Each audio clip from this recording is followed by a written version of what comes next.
in today's age, we do quite a bit to prepare a patient for a knee replacement. So number one, if you have a body mass index or a BMI of over 40, and that's a ratio of weight to height, we need to get that down to below a number 40.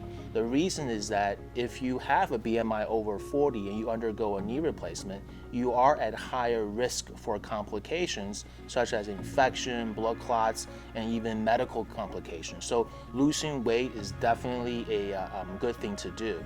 The other thing we look at is just overall medical status, right? If you have medical problems like high blood pressure, diabetes, those needs to be well controlled prior to surgery.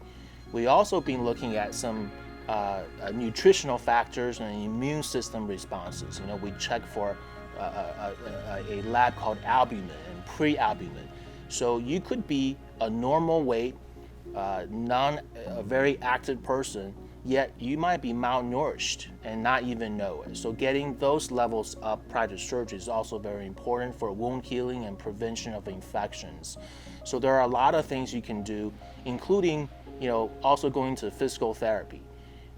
Before the surgery, if you go to a therapist and they can kind of tell you what to expect after the surgery, it is very, very important. So you know what exercise to do, you know what to expect, and also you can strengthen your muscles prior to surgery, and that will make your post-operative rehabilitation much easier.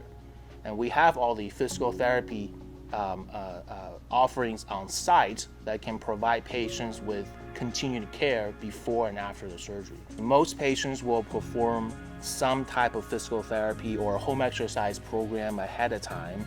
I think it's really important because sometimes what you go into the surgery with is what you may come out of it. So the better you can make yourself beforehand, the better the outcome will be afterwards.